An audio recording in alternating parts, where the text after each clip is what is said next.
a couple of the tips that you really need to do when you're implementing this idea of discipline and guidance is you need to get down at the same level as the child. Okay, look them eye to eye. Don't tower over them and yell at them. Talk to them with respect. They're a person.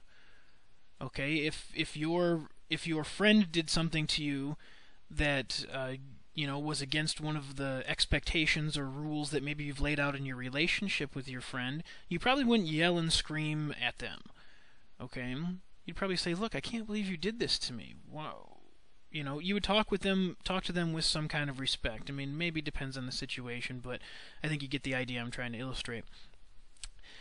Ask them what choice they're making. Get them to tell you what choice it is that they're making, because if they tell it to you, you know that they've thought about it to some degree. Now, they might say, "I don't know." So help them with it a little bit. Well, the rule is no running in the house. Were you running in the house? Yeah.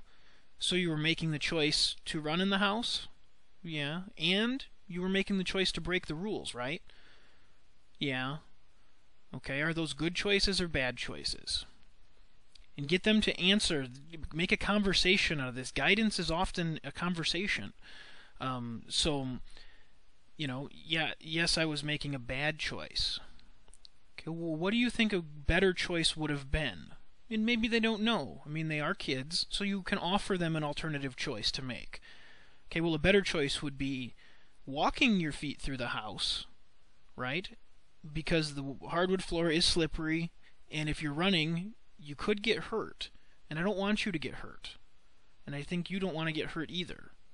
Okay, so you're laying out the reasons why that's a better choice for them to make by telling them, look, it's something you could get hurt doing. And maybe they would never get hurt, whatever, but this is part of what you're teaching them. You want that. It's better to have them fear a natural consequence than it is to fear your emotional reaction to whatever it is that they're doing in light of punishment. Show them that you love them no matter what. You want to make sure that you're giving them you're showing them that you love them, but you don't like their choice.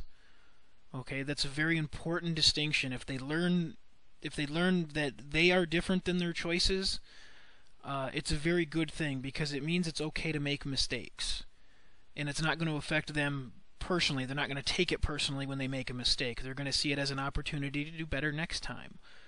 Okay, so show them you love them, give them a hug, but say, you know what? You still broke the rules and you know what the rule is, so I need you to go take a 5-minute time out, and I want you to think about what it is that we just talked about. Okay, so give them that direction to say, this is what this timeout's for, is to sit and think about the things that you've done. Now, when we look at this in light of what am I trying to say?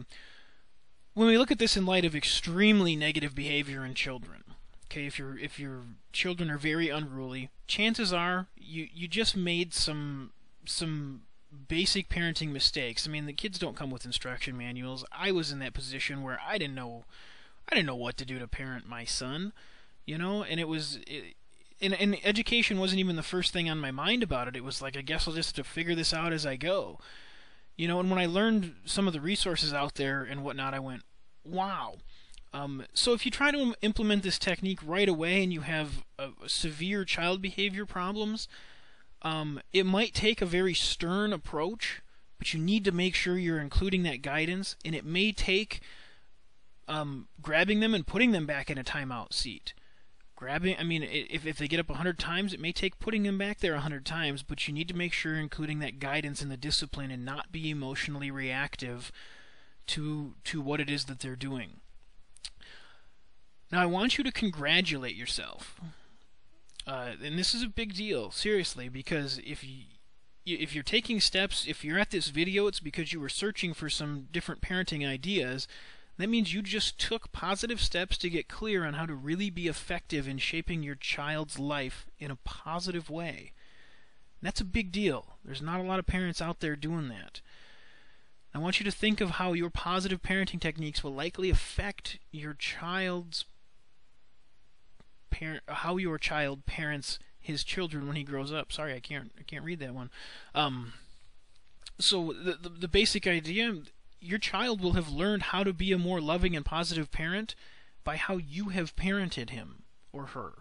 Okay, so the job you do now is affecting how your child parents his children, and then how his children or her children parents their children. So I mean, you're affecting generations of people just by making a couple of getting educated and making a couple choices.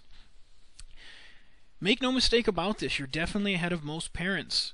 And it's just because you cared enough to do some research and get educated. You implement this stuff, you are definitely ahead of most parents out there. Hands down. And when you do implement this stuff, it shows that you do care. So I hope you enjoyed this little presentation. For more information on positive parenting techniques and whatnot, please visit Jennifer's website. I'll show it to you again here. It's www.jennifertavana.com/children. I want to thank you for sitting with me and letting me present this information to you. Hopefully I conveyed it in a way that you understood it and can implement this technique, and you and your child's relationship can just blossom as a result of it. So I thank you for watching it with me. Jennifer thanks you for watching it with me. May you and your child have just a wonderful, wonderful relationship, and we'll be doing a couple more of these videos, so we'll see you again next time. Take care.